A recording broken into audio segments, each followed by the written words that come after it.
सभी देशवासियों और स्पेशली किसान भाइयों, मेरा ये वीडियो बहुत ध्यान से देखना, क्योंकि मैं जो कहने जा रहा हूँ मैं आपको बड़ी सारी समस्याओं का समाधान देने जा रहा हूँ।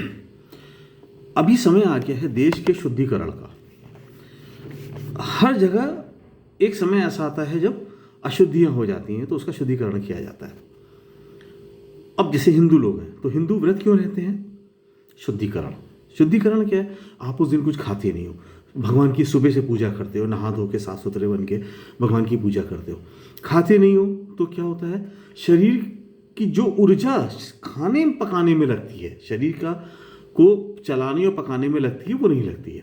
उस दिन आप पूजा पाठ पर रहते हो और तो जब शरीर की ऊर्जा खाने में नहीं लगी तो कहाँ लगी, कहाँ गई? फिर वो दिमाग में गई और फिर दिमाग मजबूत और ताकतवर हो गया। और वो जब वो दिमाग और जब पूजा पाठ करते हो तो वो ताकत कहाँ डाइवर्ट हो गई? भगवान की तरफ डाइवर्ट हो गई। यानी इतना बड़ा महत्व है। इसी तरह मुस्लिम समुदाय में देखो, वो 1 महीने का रोजा रखते हैं। तो क्यों? 1 महीने में शरीर का शुद्धिकरण हो जाता है। सुबह से शाम तक कुछ नहीं खाते तो क्या होता है, वो सुबह से शाम तक का जब कुछ नहीं खाते तो शरीर शुद्ध हो जाता है, विकार खत्म हो जाते हैं। खाना खाया नहीं, कुछ विकार आया ही नहीं और सारी एनर्जी ब्रेन में चली गई, ब्रेन ताकतवर हो गया। इसलिए ये जो व्रत कस है वो शरीर को शुद्ध करता है। आपका घर गंदा होता है तो आप घर रोज साफ करते ही हो, साफ झाड़ू लगाते हो, पोछा लगाते हो, कॉकरोच कीड़े मकोड़े होते हैं तो उनको मारते हो, तो घर का शुद्धिकरण। आज हमारे समाज में मुझे देश का शुद्धिकरण करना है और देश का शुद्धिकरण उनसे करना है जो अशुद्ध लोग हैं। अशुद्ध लोग कौन हैं?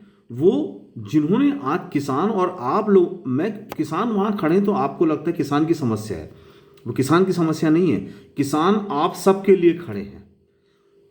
सबसे ज़्यादा वो इफेक्टेड होंगे, इसलिए वो सब पहले लाइन में आके खड़े हो गए। लेकिन इसका इफेक्ट उसके बाद आपके ऊपर भी आने वाला था, क्योंकि रोजी रोटी वो आपकी जाने वाली थी। ये अच्छे से समझ लो। अब शुद्धिकरण कैसे किया जाए? देखो, हर समस्या का समाधान होता है। मंदबुद्धि लोगों की मैं बात ही नहीं करता, मैं सिर्फ बुद्धिमान लोगों की बात करता हूँ। टाटा ये लोग जो आज अंबानी अडानी का जो गोडाउन्स खुले हुए हैं, इतने बड़े बड़े जो बनाए रखे हैं, साइलो बनाए हुए, काहे के लिए बनाए?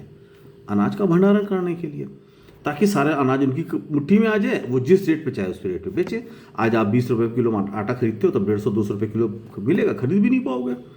और फिर खरीदने के क्या करोगे? उनकी गुलामी करोगे। वो कहेंगे हमारे यहाँ नौकर करो तो मैं तुम्हें तनख्वाह 5,000 रुपये दूंगा, 5,000 रुपये का आटा दे दूंगा। तो तुम कहोगे यार खाने के लिए तो उनके यहाँ नौकरी करनी पड़ेगी, क्योंकि भाई आटा भी वही देने वाले हैं, क्योंकि बाजार में तो आटा बड़ा महंगा मिलेगा। हमारे यहाँ नौकरी करो तो मैं 5,000 तनख्वाह दूंगा, 5,000 का आटा दूंगा, तो मैं तुम्हें 70 रुपये किलो आटा दे दूंगा 150 की जगह। ऐसी सब होने वाला है, इसीलिए किया गया है। किया क्यों गया है? वो तो और करोड़पति लोग हैं, उनको देश का अनाज लेने की क्या जरूरत है? इस बिजनेस में आने की क्या जरूरत है? क्यों? और पैसा, और पैसा, भूख भूख। तो आपको क्या करना है? उन्होंने कितने साइलो बना लिए? 100, 200, 500, 2,000, 5,000। मेरे घर कितने हैं? आप अपने घरों को साइलो बनाओ, अनाज का साइलो, अनाज का भंडारण करो। आप आपस के लोग मिलके एक छोटी छोटी कोऑपरेटिव सोसाइटी बना लो। रजिस्टर कराने की जरूरत नहीं, आपस में मिलके, आपस का प्रेम भी बहुत बड़ी चीज़ है ना। देखिए, वो अंदर की कैरेक्टर डेवलप, वापस सबको जो कैरेक्टर भूल गए वापस लाना पड़ेगा। देखिए, पहले ज़माने में क्या होता था, एक आदमी कर्ज लेता था, कर्ज नहीं चुका पाता था तो उसका बेटा कहता था कि हाँ मेरे पिताजी ने 5,000 का कर्ज लिया था, 2,000 को चुका दिए, 3,000 नहीं चुकाए हैं जो मुझे चुकाना है। कोई लिखा पढ़ित नहीं होती थी, क्योंकि वो कैरेक्टर जिंदा था। वो कहता था मैं झूठ कैसे बोलूँ। ये कैरेक्टर जो खत्म हो गया तो कैरेक्टरलेस लोग पैदा हो गए सारे। आज हिंदुस्तान अशुद्ध हुआ कैरेक्टरलेस लोगों से। तो क्या होता है, आपको करना क्या है? आप आपस में सोसाइटीज़ बनाओ। किसानों का कोई भी अनाज किसी अमीर के हाथ में मत जाने दो। मेरे घर में, इस हिंदुस्तान में जितने घर हैं सारे घर बनेंगे साइलो, सब घर में होगा अनाज का भंडारण। जिसके पास जितनी कैपेसिटी है वो कैपेसिटी से कम 2 साल का अनाज खरीद के रखेगा। इनको घुटनों के बल ला के अपने तलवे चाटने के लिए मजबूर कर दो। ये तुम्हें मजबूर नहीं करेंगे, तुम इनको करोगे। देखो, इन बिजनेसमैनों की एक माइनस पॉइंट समझ लो, इनके खर्चे बहुत बड़े होते हैं और वो खर्चे और बैंक का कर्ज इतना ज़्यादा होता है कि अगर वो 2 महीने 3 महीने भी इनकी उस लूट वाली कमाई नहीं हुई ना तो ये कोलैप्स हो जाते हैं, ये सीधे खत्म हो जाते हैं, पूरी इनका सिस्टम खत्म हो जाता है। क्यों? ब्याज चुकाना 1 करोड़ रुपए, बिक्री हुई नहीं, अब 1 करोड़ नहीं चुका पाए तो उसका दूसरा ब्याज लग गया, फिर तीसरा ब्याज लग गया, एनपीए हो गया। तो क्या होगा, इनको तुम्हें लाइन पे लाना है ना। इस देश का पूरा जो अशुद्धि किया गया है इन्हीं लोगों ने किया है। अब शुद्धि कैसे करोगे? आप सब लोग कसम खा लो, किसी भी मॉल से हम सब्जी नहीं खरीदेंगे। छोटे छोटे दुकानदार अपने गरीब, अरे आप हिंदू हो, मुस्लिम हो, सिख हो, ईसाई हो, सारा पंथ आपका क्या कहता है, सारा धर्म आपका क्या कहता है? गरीबों की सेवा करो, जो जो जो कमज़ोर लोग हैं उनकी सहायता करो, तो करो ना उनकी सहायता।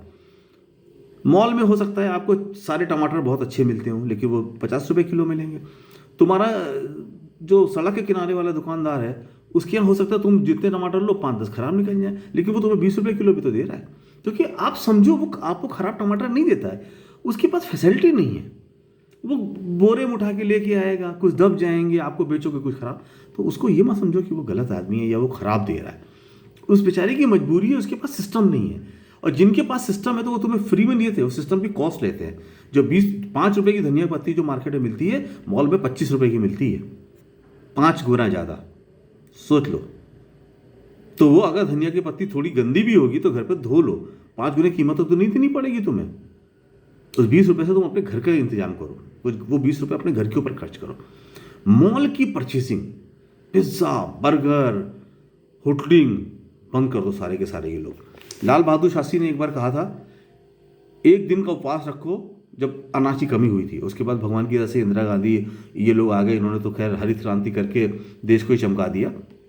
लेकिन जब आप आज के समय में आपको क्या करना है, आपको देश का शुद्धिकरण करना है। इस शुद्धिकरण मिशन में सब लोग शामिल हो जाओ, और इस शुद्धिकरण के लिए इन अमीरों को पूरा बर्बाद करके अपने घुटने पे लाना है। यही तुम्हारा शुद्धिकरण होगा।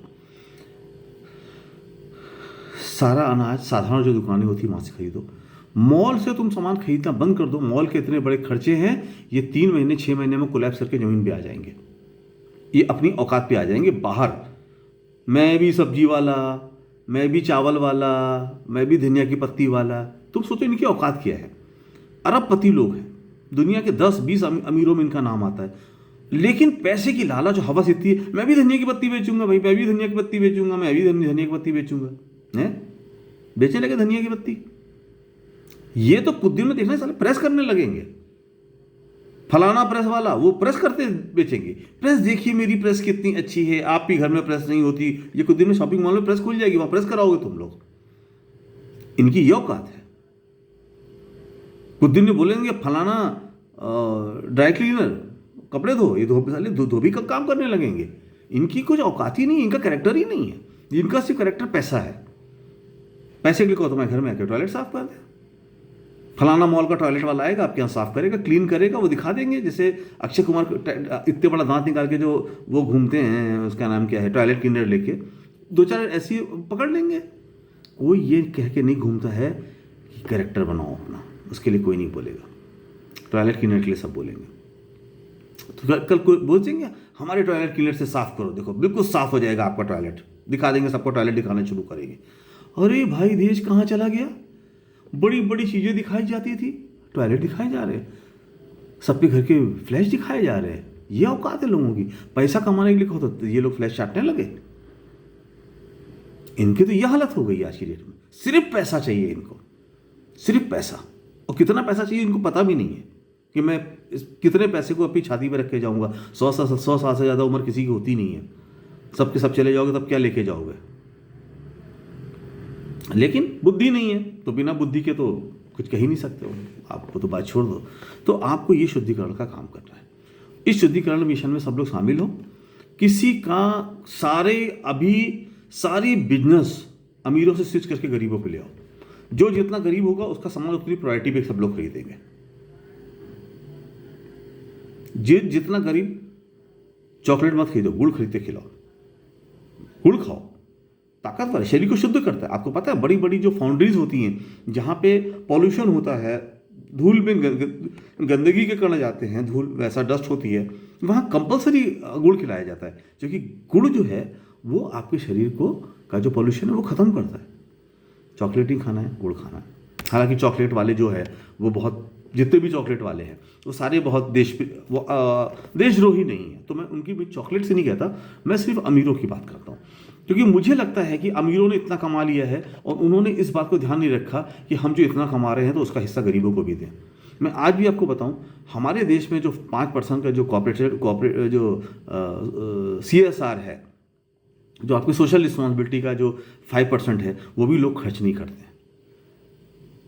जो कॉर्पोरेट सोशल रिस्पॉन्सिबिलिटी का 5%, जो आप प्रॉफिट का जो 5% आपको समाज की भलाई के लिए रखना होता है, वो भी नहीं रखते हैं। वो उनको दिल नहीं करता खर्च कहाँ करें यार, 5%, 1 करोड़ रुपए देना है, 10 करोड़ रुपए देना है, कहाँ दें, दिल खोल के वो उसको भी नहीं खर्च करते। तो भारत ऐसा देश है जहाँ ऐसे लोगों की संख्या बहुत ज़्यादा है। तो आपको अब गरीबों का दोस्त बनना है, गरीबों का हमसफ़र बनना है, गरीबों का साथी बनना है, गरीबों के कंधे पे हाथ रखना है, गरीबों से सेल्फी खिंचवानी है, उन गरीबों को बहुत ताकतवर बनाना है, उनके साथ खड़े रहना है। आप अमीरों के साथ नहीं, गरीबों के साथ खड़े रहोगे, ताकत खड़ी होगी, लेकिन वो अमीरों के साथ नहीं, गरीबों के साथ। 2% अमीर हैं जो तुम्हारे ऊपर पूरा शासन करते हैं, तुम 98% हो, क्या करेंगे कोई तुम्हारा? बस सबको एक दूसरे का हाथ पकड़ के एक चेन बनानी है। किसी भी अमीर का कोई सामान नहीं खरीदेंगे, किसी भी अमीर का कोई सामान नहीं खरीदेंगे। जूता खरीदना है, लोकल दुकानदार उसका जूता खरीद लो। हम ये नहीं कह रहे हैं कि जितना अवॉइड कर सको उतना अवॉइड करो, लग्जरी मत करो, उनके पास लग्जरी मत जाने दो। जितना कम से कम आप कोशिश करो, अपने घरों में पैसा रखो, अपने घरों में सेविंग करो, वो चीज़ें अपने घर में 1-2 साल का इंतजाम करके रखो कि कोई ऐसा जो जिसके मन में गंदगी पल रही होगी, ऐसा बिजनेसमैन तुम्हारे ऊपर कोई अटैक करने की कोशिश करे, तो 2-3 साल का तुम्हारे पास खाना पैसा इंतजाम होना चाहिए। आज के समाज में वो इकट्ठा करके रखो, क्योंकि ये लोग कुछ भी कर सकते हैं। तो देश की शुद्धिकरण में साथ हो, सारे लोग अमीर से हटकर सीधे सीधे गरीबों के पास आ जाओ। लोकल दुकानदार से सामान खरीदना, लोकल प्रेस वाले से प्रेस कराना, कपड़े लोकल प्रेस वाले से धुलवाना, किसी बड़ी लॉन्ड्री में नहीं जाना,